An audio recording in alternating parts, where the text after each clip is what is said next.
Hey guys, welcome back. So today the podcast is with Andrew Smith, our awesome school counselor, and we're going to be talking about creating that positive belonging classroom, getting a class charter, alternate seating, greeting students, organization, all of these things working together to create that positive belonging classroom. Because when your students feel loved, cared for, and feel like they belong in your classroom and they're welcomed in their classroom, they have a desire to thrive in learning and becoming more engaged. So listen in for Andrew's awesome wisdom. But before we get started, I need your help. I am working on creating an online behavior course that will help educators be more prepared to handle the challenging behaviors that come up throughout the year with their students. Do they know how to handle it? Do they know how to react? Do they know what resources they can use? So I need your help in getting your input, your ideas, what you think would be best for learning and being more prepared for those student behaviors that pop up throughout the year.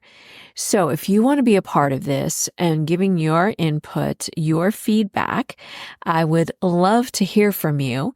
And I am creating a pilot group to go over this program. It is going to be called the Behavior Pro. And just DM me pilot on any of the social media platforms. I'm on Instagram, Facebook, LinkedIn, all of those places. I would love to hear from you and get your feedback and get your involvement in creating a course that will help educators worldwide be better equipped to handle those student behaviors. So I look forward to hearing from you. Welcome to Behavior Strategies for Class. I am Diane Bachman, your behavior paraprofessional with over 15 years of experience working in special education. And I'm so glad you're here because I'll be teaching you about social emotional learning, behavior strategies, trauma-informed care, and more. So if you are tired of being frustrated and not knowing what to do with your students who have challenging and disruptive behavior, you're in the right place.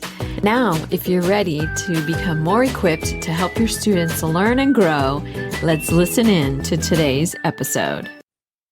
Hey guys, welcome back. Behavior Strategies for Class. This is our monthly chat with the awesome Andrew Smith. And we're going to be talking about creating that belonging classroom.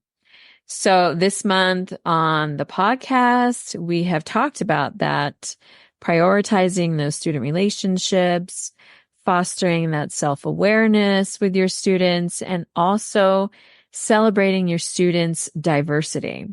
And all of these working together to create that positive belonging classroom. So what is one way that you can think of, Andrew, that how we can create that positive belonging classroom? So there's some very general things of just the openness and acceptance of kids and what they're bringing with them. For one thing, we can try and fight that. As we've talked about ad nauseum all over the place, like they're going to bring it no matter what. So just an opening acceptance and things like that. Being on the younger kids side, generally a lot of things have to do with the environment that you're starting off with, just getting them into the door and seeing that this is an approachable and safe place. And so this really is dependent kind of on your personality sometimes even. I've worked with some teachers who they cover the lights up so that there's not the neon and the buzzing and everything that goes on with those overheads. And they've got lamps. Some have had like couches or beanbag chairs and different things like that. The alternative seating that just allows for a lot of choice and roaming that some kids that are trauma kids, our ADHD kids, neurodivergent kids love to explore and have different calming corners. I've got one first grade teacher. She's amazing. I like to say her whole classroom is full of like calming corners because she's just kind of created that throughout there. But even just colors and signage too, that's some of the, like I said, some of the first things that people are going to notice when you walk in. So that can be hard to do with a budget or not a budget, right? But just kind of setting up the environment can be pretty welcoming. Are you in rows? Are you in pods? Do you have desks even? Or are you doing tables? Right. My son's classrooms, several of them have had just like, they're not even desks. They're like small tables on wheels, right? And so they just kind of rearrange their different pods at different points. But realistically, just setting up that classroom for that first impression can be super key. And then just how you welcome and how you bring yourself in there. If you're a yeller, it's going to take a little bit more time to set up that belonging classroom. Yeah. So that's one of those bigger things that can influence it. I'd like to say it's like, it's a slice of the pie. It's not the whole pie. Another part is just how you create your activities and your rituals and routines, right? Because a sense of belongingness is being able to include and have people feel like they're valued. And so giving kids tasks and having rotating task charts, things like that for our younger population is a great way for just creating that community feel, as well as giving them a purpose to come. You've got them in the door, purpose then to stay in the door. Yeah. I need to do this because the fight's over like who's class leader, who's the class messenger, or whatever job task or title you come up with. Those, sometimes that's the problem, is that they want to be too much into the community part. I'm a big fan of doing class charters. So that next one is then creating those shared expectations. And then that creates a buy-in to like the consequences of not fulfilling those shared expectations. And consequences doesn't mean punishment. It just means the result of the action, right? So, I worked at a Capturing Kids Heart school and at middle school and regular and elementary school. And one of the things that Capturing Kids Heart's about is like being the call out from your friends and your social circles, right? If you're doing something wrong, they would have a gesture. It's like, I'm calling you out on that. You're interrupting the speaker. Cool. And it didn't come from the teacher. It came from the other kids. And so having that expectation that they discussed ahead of time and agreed to through that charter, right, gave that avenue for the other kids to feel like they could try something. And if it didn't work, they might get called out on it. But it was really just a quick, hey, stop talking. Or like, I see you. I can't remember what it was. So pointing, I see you. And so the other kid would be like, oh, and then they'd stop because they sometimes didn't realize it. So those are a couple different ways. As you get older, that the welcoming classroom, having alternative seating is pretty important for middle school and high school. I mean, if you can get them to just at least slouch onto the couch, right?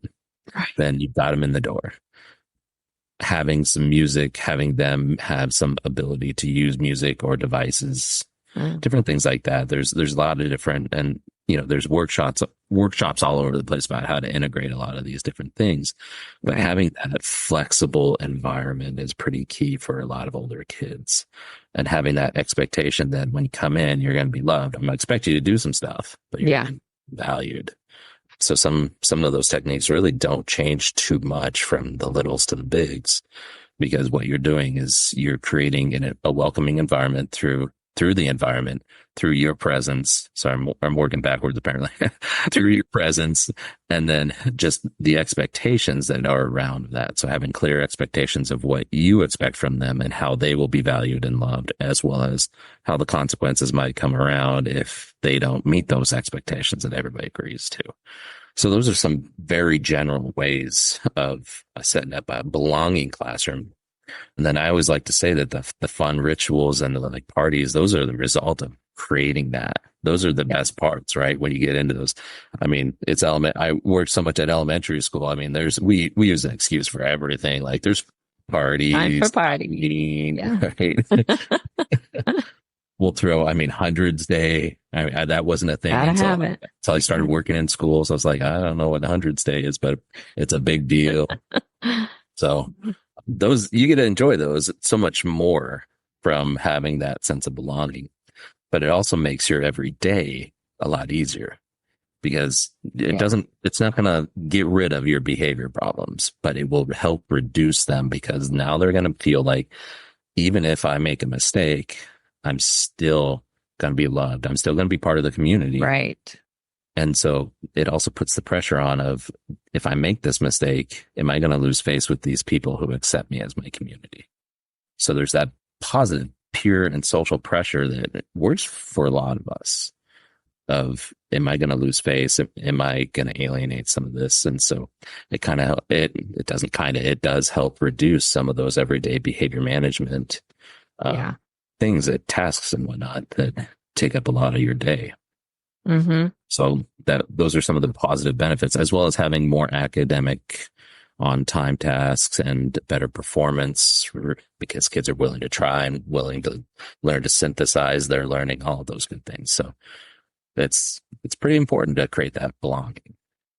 Yeah, I agree. Those are all great ideas and ways that definitely make such a big difference. And I've seen it. And just like you have, where you can walk into a room and you can feel the calm, just the overall acceptance in that classroom. And then, you walk into other classrooms and you're like, oh my word, this is like chaos in here. The teacher's not as organized as some, and I get that. Some people just aren't, but I think that just goes such a long way, not only for you, but for the students, because when they come in and they don't know what's happening, where stuff goes, what this area is for, whatever, like it just creates such chaos. And so their stress and their chaos, of course, falls onto you as the teacher in the classroom. And now you're frustrated and it's just not a good picture. And that doesn't set the right tone for your class, the right tone for learning. And so I also agree, like the way you greet your students as well. Sometimes I've seen teachers have like a poster on their door and the teacher stands there and the student can pick, like, you want a high five? Do you want a side hug? Fist pump, whatever it is, the student can pick how they want to greet the teacher in the morning. And I think also that is a great way to create that belonging. And your eyes on, each student as they walk in. And that just gives them acceptance as well, because you see them. They're feeling that being seen. So those are all super great ideas. And I think so easy to do and set up. Maybe sometimes they will be, a little more time consuming at first, but once you get that down and have, like you said, the alternate seating, I've seen teachers use like the big exercise balls, even the little cushions on chairs for students. And I've even been with other teachers where if the student just wants to get up and pace, in the back of the room, the teacher's fine with that. And granted, that's probably an individual teacher on what works for them. But just giving students that freedom gives them that sense of community as well. I think when they know they're in your class, they have that freedom to walk around, to move, to do whatever for the most part, and feel like, okay, I can because I'm comfortable. This is my place. This is my people, Absolutely. And so much of it doesn't have to be, because when I first say, what's the environment look like? Everybody that I usually talk to is like, well, we have no budget for getting the signage. Oh, well, yeah. have your kids make the signage. Get some butcher paper. I mean, Yeah. You could do that. Or just different things that don't need signage. When's the last time you interviewed one of your students? Oh, well, why don't you find out what do they do on the weekends? Yeah. Right? You're mad because Monday and Tuesday roll around and they're not prepared. from the stuff that you gave them on Friday. Well, find out what happened on Saturday and Sunday or in between. Right. I've worked with some amazing people. So one fifth grade teacher, when I worked in Monument, she was awesome for so many different things, but she had a set of like 5 different parts of a handshake, and she memorized every student, all 20, I think it was about 22 in her class that year. Yeah. And that's how she greeted them most days. There are some days where there was no time or whatever, something happened, greeted and exited. They would do their special one, and she could remember him. I was like, I was blown away. Like I couldn't tell you what that was. Yeah. I couldn't even remember the 5, let alone like a different sequence each time. But I worked with a counselor, and one of her big things when she first came in, we came in about the same time, was minute meetings. That was her goal for 1 year, trying to have a minute meeting with every student that she could. Wow. And just a little bit of, who are you? Tell me what you like. What's your family like? Yeah. What's your favorite thing?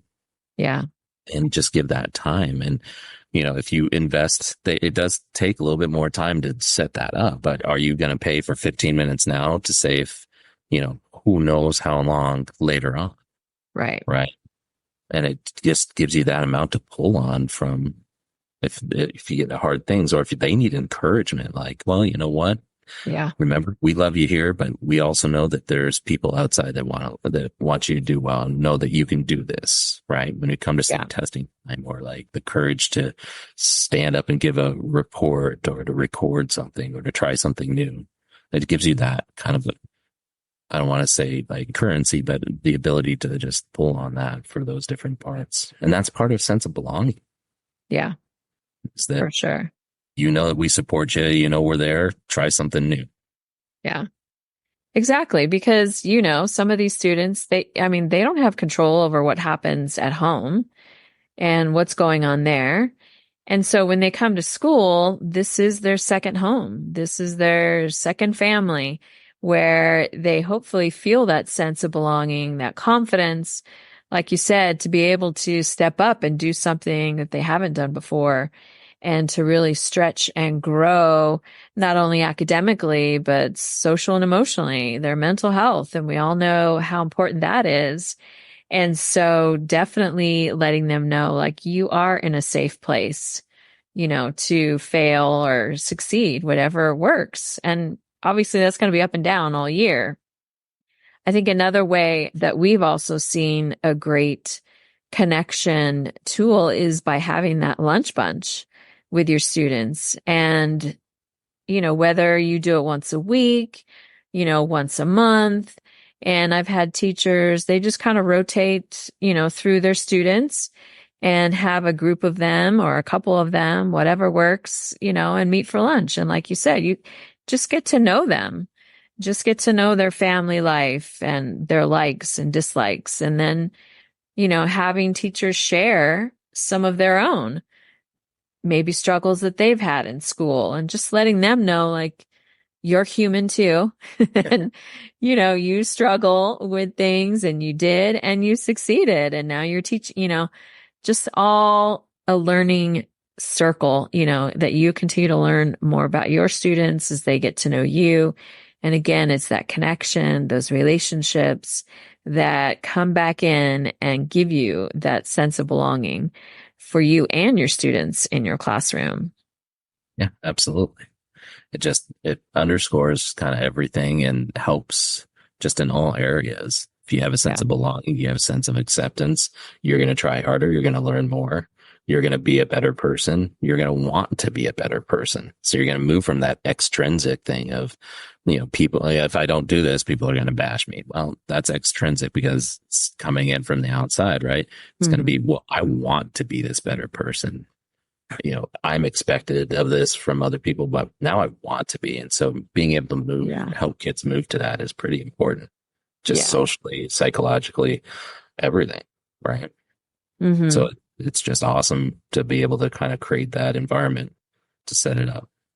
And really, it's, you can be flexible about it. It can look like so many different things. Yeah. one year, my son, and I always think of this one, she had a whole theme going for the year of like airplane and vacations. And so the jobs were if you were pilot, co-pilot or navigator, things Oh, like that's awesome. that. And, you know, and then when you get older, I mean, yeah, that seems hokey, but older kids like hokey stuff too, right? And if you're compartmentalized, you're doing subject specific, lean into it, right? Living history things, Yeah. come in dressed up as, somebody from the time period or get somebody from the community come in and create that sense of belonging too. There's, Mhm. there's just many ways that can have such a large effect. And it does take some time to like invest in there, but it can be so much fun. Even just not just for the kids, it can be so much fun for you too. That's the other part is like, yeah, that'll help with your self-care and your stress and your feeling of belonging as a part of this community. Because even though, if you're a teacher or you're a parent in that classroom, you're a leader in that classroom. And what Right. you do affects them and what they do affects you. And so your enjoyment increasing also has a positive effect for them and their learning, right? Yeah. Because we've all had those checked out teachers where it's like, I'm the number of 5 because I'm sitting in that seat today. And I think they saw me to check my name off. They called me Adam instead of Andrew, but whatever. I got marked present and that's what's going to matter. Yeah. But when a teacher is like passionate and loves the subject or like leans into it in their community and creating that environment for the kids feel that. They know Yeah, that. for sure. Because when they see their passion for teaching, it does wear off on them. They become passionate about learning. And that's, I think obviously one of the things we want them to be is lifelong learners. We want them to desire to learn. Like, I mean, we're all still learning and to always have that openness to learn, to know that they can get better and do better. And I want to bring this back, like you said, to the behaviors. This obviously is no guarantee. We all know, like, you're never going to have a perfect classroom where there's no behaviors whatsoever. But it also reminds them, like, okay, well, even if I do whichever behavior, acting up, disruptive, to know that they are still accepted. And also, like you said, to have those clear expectations and also those clear consequences too. Like if you continue in this disruptive behavior, like this is going to be the consequence and maybe you need to be out of the room for whatever.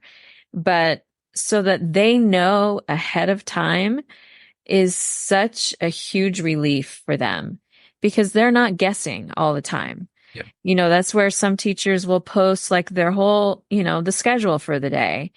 And at any time they can look and see, okay, this is where we're supposed to be, or this is where we're going next. It just gives more of a relief for students and takes away some of that anxiety when they can see what's expected, what the day is going to look like, and just give them a sense of calm, I believe, and I have seen when you're able to post just the same class charter, like all of these things are super important to creating that belonging. So how does fostering self-awareness tie into this belonging classroom? Well, self-awareness leads to empathy, right? I have to have awareness of my own body and my own effect on others. And this is both, the awareness of that I can do good things and sometimes I struggle. So fostering self-awareness of what you do and how you affect not only yourself, but then how that effect can like ripple out is pretty important. Because no person's on an island unto themselves, right? What was that, John Donne? That old quote. The thing is that with younger kids, it takes a little bit of intentionality of like, hey, stop, tell me what you're thinking and why. And there are some times where it can, depending on you, like my delivery sometimes sounds a little more sarcastic, of like, why was that a good idea? But really, explain the line of thinking behind that. It helps increase that self-awareness. Like pause right where you're at. Like, what are you doing? Well, I'm about to throw this across the room. Yeah. Yeah. Let's talk about that, and then self-assessments and reassessments. If you can catch in the moment, that's important. You I'm going to stop you from writing. Why are you writing like that? Like my son is loving writing different things. And I love this part about writing at where he's at and with the kids that I work with, and like Uh-huh. being that he's going into middle school. So let me pause you. Why are you writing about that? What that seems to be something that matters to you. What's going on with that? And that helps that self-awareness of being able to explain their own self and their own awareness of themselves. So it's not just a physical thing. It can also be cognitive processes, That's but good. it helps you look for just the awareness of their own body and their own effect, or at least link the effect from Mhm. themselves to others. And that's the building block of the empathy. Compassion is important for building empathy. The recognition of emotions is important, right? You got to have the ability to see and to experience it. And then the linkage is how does feelings and emotions and all of that, how do we all interconnect that way? And how do we have an effect on that? How can I have an effect on that? How can I imagine that effect on me?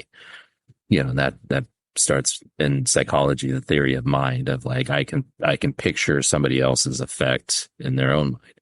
But all of that starts with the self-awareness. Where Right. am I at in this present moment emotionally, psychologically, physically? And so building that self-awareness can have a ripple effect on your community, because if I'm more aware of that, if I'm being called out from my friends, like, cause I'm feeling like a chatty Cathy, right? Yeah. Having them call me out on it, like, oh, I didn't realize I was doing that. So that's a little bit of a check, or an awareness check. I like to think of that, not just a social check Right. of I'm talking too much. My own body, I'm excited. So when I get excited, I talk. And then how that can be effective is then where do they go from there? Like I saw that Johnny checked you when you were talking and you ended up interrupting him. Where do you think that comes from? And so then, oh, well, you kept talking and then Susie checked you.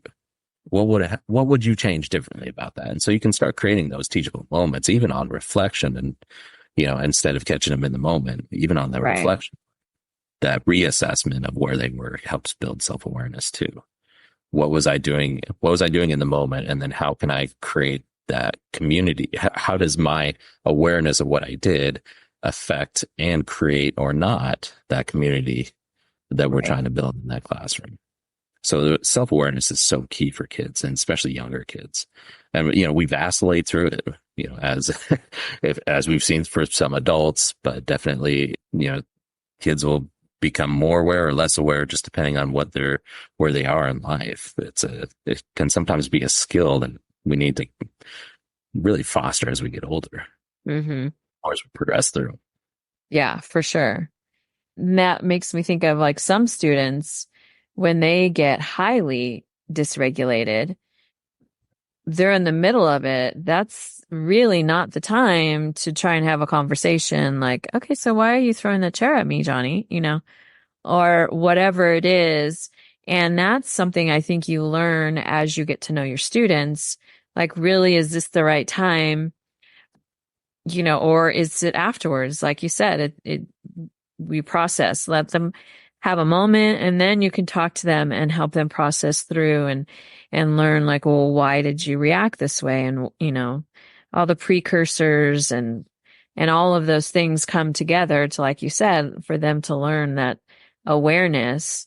And then, what is it you could have done differently that And didn't, that's yeah, allow the whole class to be evacuated, or, that you hurt this peer or even the other adult in the room. So I think that's really vital to be able to know when really is the right time to kind of step in and remind them on their behaviors and helping them to be aware. Yeah, because that's metacognition. That's how do we think about how we're thinking, and that's a huge subject.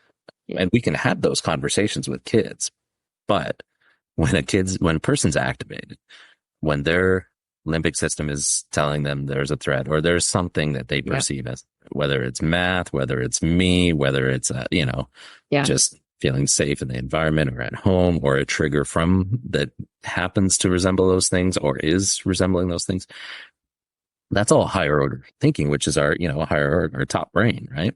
And when we start getting activated, we're going back into that reptilian, into that base, fight, flight, freeze, or fawn Right. responses.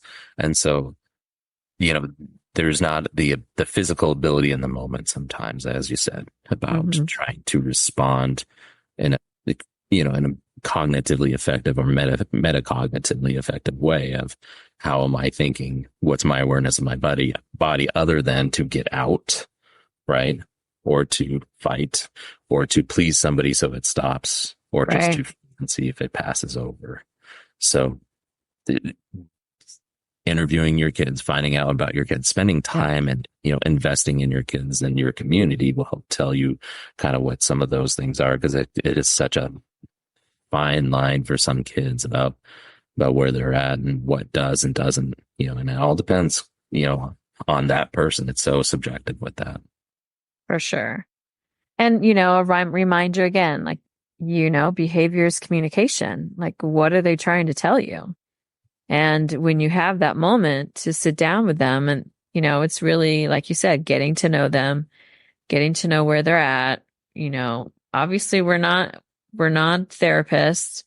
We're not going to fix anyone, but helping them to process, to become more self-aware, but to know that you care about them and you value them as a person. And so when you take that time, because we all know it's time that these kids want, that they need in order to feel that love and acceptance of who they are.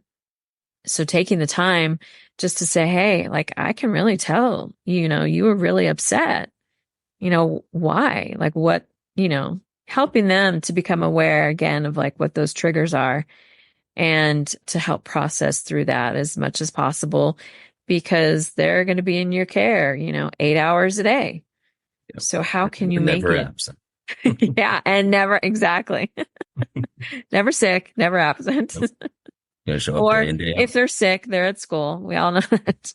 Yeah, pretty much. Yeah. So, those are all just vital parts, and like, just kind of take it back to it doesn't take a lot of money. If there's a nice budget for it, then that's all the better, right? But it takes a little bit of creativity, it takes a little bit of investment, and it just takes really the mental creativity and investment. Yeah. Not even just the time, the willingness to learn your students. Yeah. And that's, it goes back to, you mentioned modeling before. There's so much modeling that happens that we really focus on it when kids are babies, but we don't talk about it necessarily as everybody gets older. Even now, I'm 40 years old and, I just got my motorcycle license and everything. And there's so much that I was like, oh, this guy's modeling this behavior and modeling this. Like, I'm a 40-year-old dude, with no hair and a beard, white in my beard, and I'm still needing somebody to model what's going on. So, Right. The 14-year-old with probably a nice full, hopefully, locks still need modeling too. Yeah. And so being able to model that openness, that acceptance and enjoyment is so key for just the classroom, setting the tone for the classroom and the day and that person. Yeah, that's great.